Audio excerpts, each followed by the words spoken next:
Hey folks, today is Friday, June 28th, 2024. As usual, my name is Jake Baldino, here to talk about all the gaming news that has been going on this week. Yes, I am once again on the road, this time in a dingy hotel room, but we got to talk about all the gaming stuff. There's a lot. So jumping in, the first thing is something I didn't expect. It's the return of Dead Rising. I'm actually pretty excited about this. I don't know, maybe I've been living under a rock, maybe I missed the rumor mill on this one, but seemingly out of nowhere, Capcom announced the Dead Rising Deluxe Remaster. Now, of course, this game is from 2006, then it got like an HD remaster a couple years back, but this is a bit more of a visual overhaul. But I'm going crazy because at this point, it's like we have remakes, remasters, and now we have deluxe remasters. So this looks like it's going to play the same, but the visuals have a significant overhaul. We've seen some images of the interior sections of the malls with a lot more detail. We got to see, of course, Frank the man himself with a pretty freshened up looking character model. Different voice actor, though. They're continuing to kind of like erase the old Frank voice actor.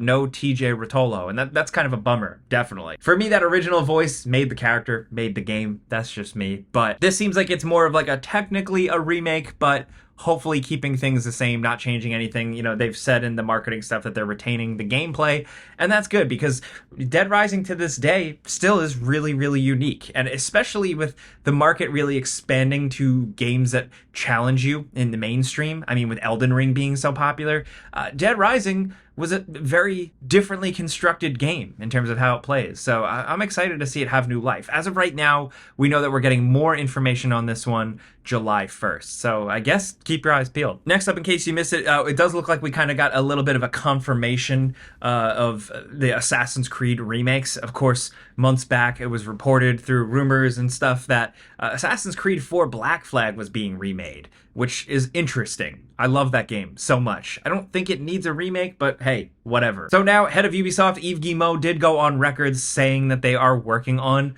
a bunch of Assassin's Creed remakes. That's pretty interesting. I didn't expect them to like completely go down on that or confirm it this early, but it goes back with like what we've been seeing as a trend recently. As of right now, the gaming landscape, investment, the layoffs, everything is pretty tricky and challenging in this industry, so it seems like the bigger corporations are really sticking to safe bets, things they know are going to work. And with a lot of these studios you've seen, it's remakes, remasters, re-releases of good shit that people already love. So it seems like it's happening now with Assassin's Creed. I'm more interested if they like remake 1 with some stronger gameplay elements, or just like remake 2, Brotherhood, stuff like that, but just like with a bigger overhaul deserving of the legacy of Ezio.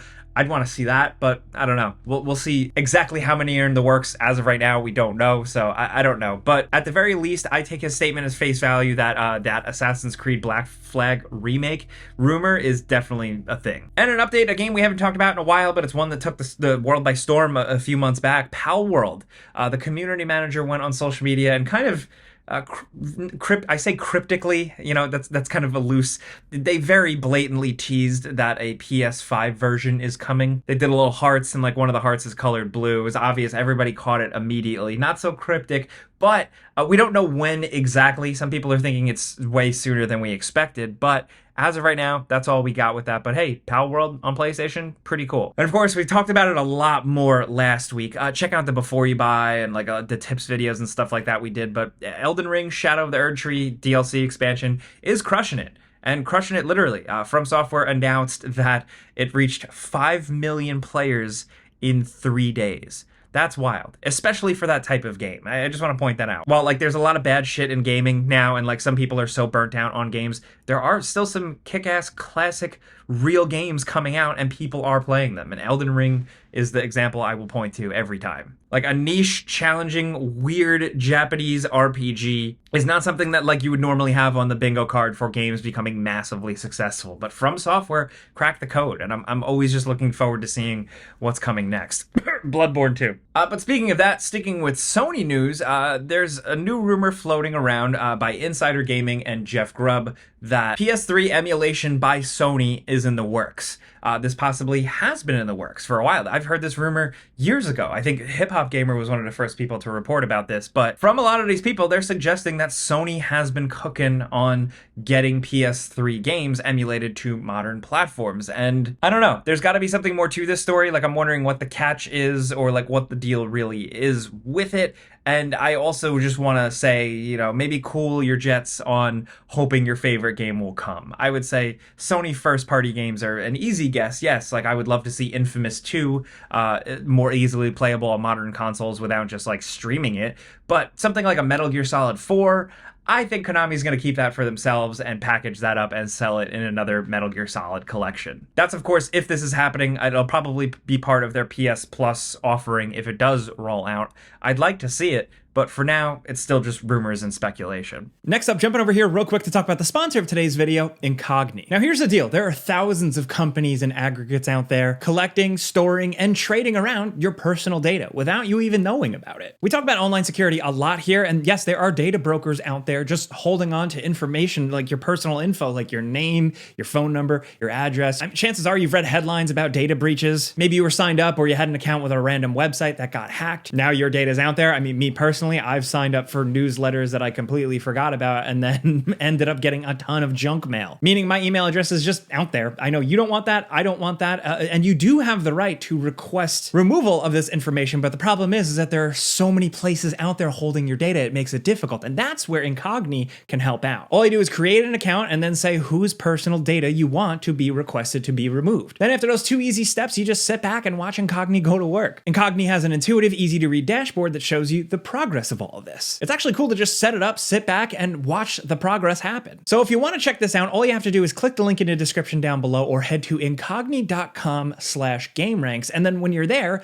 use code GameRanks for 60% off an annual Incogni plan. Once again, that's incogni.com/gameranks and use code GameRanks while you're there for an exclusive 60% off an annual Incogni plan. And big thanks to Incogni for sponsoring these videos. But next up, in some cool shit alert, the Resident Evil games are returning to PC. The original three, like the old, real ones, the ones that people think are bad because of the tank controls, but I think they're still good. Well, Resident Evil 1, 2, and 3 are coming to GOG, goodoldgames.com.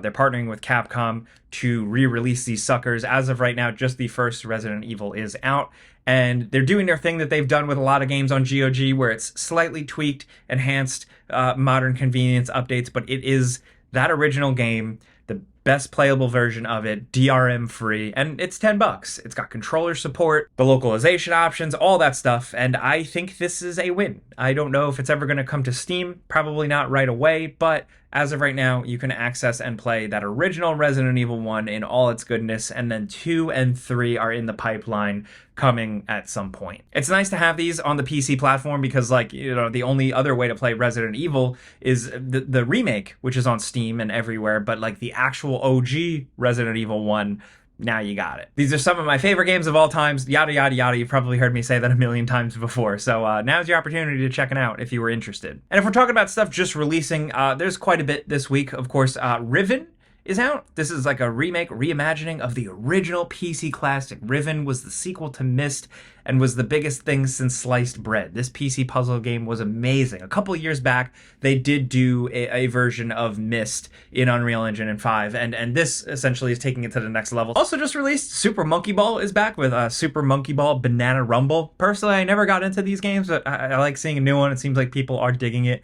The response has been pretty good, so there's that. But also on that fun side, we have Luigi's Mansion 2 HD out for Nintendo Switch, and man, it looks like they did more than just put it in HD. This game looks pretty damn good, and the Luigi's Mansion games are bangers, so this is on my list to replay at some point. Now, also this week, in case you missed it, we got some cool new games out of Germany, thanks to this event, Games Baked in Germany. We got some reveals for some kind of indie and AA games that you may not have had on your radar, so I figured we'd give them a shout. The first is Ferocious, a kind of dinosaur first-person shooter. I don't really know about this one yet, but, you know, it looks like it could be cool. Also, something a little more creative is the Berlin Apartment. This is a puzzle narrative game that's all set in one apartment, but over the course of 120 years, with various people living in this apartment and various parts of Germany's history, of course, with like the Berlin Wall right outside the window of the apartment. So potentially very interesting. It actually kind of reminds me of that new Robert Zemeckis film, the one where they like are de-aging Tom Hanks. Anyway, I digress. There's also this one that seems really sick. It's called Nivalis. This is kind of like a life sim, kind of a adventure narrative game set in a cyberpunkish city that is just gorgeous. The art style here is really, really cool. And then PVKK, which is a game where you play as like a planetary defense gunner. So you're sitting in this giant German space cannon fighting off far off things from getting through the atmosphere. But it looks like it's got a bit of a story hook and like you living in this turret, and I'm curious to see where that goes. Also, something a little simple but good, Commandos Origins, like a stealth war game. It kind of reminds me of like Desperados, but set in World War II. And another story I wanted to share that came out last week, you may have missed this, but we almost had more Red Faction.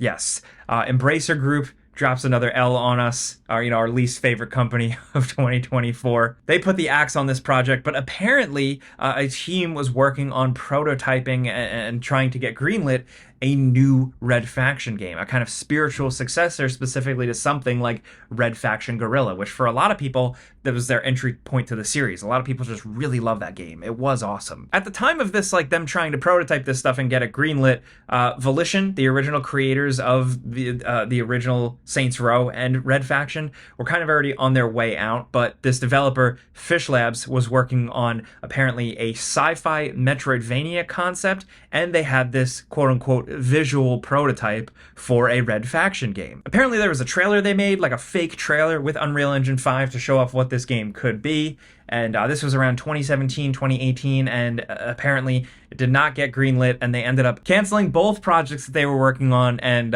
laying off all the developers in 2023. Another casualty on the pile. And man, what we could have had with this. The amount of like properties, like IP, development studios, employees, talented people that Embracer Group essentially bought up, gobbled up, and then kind of spit out the bones really sucks ass, because it might be forever or a really long time until we see a Red Faction game now. Who knows? But yeah, that's where that's at. Not to end this week on a downer, but I do want to know what you think of the stories this week. Of course, everything we talked about, like PS3 Emulation, like your favorite games like Killzone 2 or whatever, finally coming to PS5. Palworld coming to PlayStation. It was a PlayStation heavy news this week. Dead Rising being remastered-ish again. All the game announcements, everything. Like, let us know what you're thinking, of course. And there's always that pinned comment I put in the comment section below this. Let us know what you're playing this weekend for our research. Now, if you like what we do here, we're just getting you guys caught up on the news every single week. I never miss a week.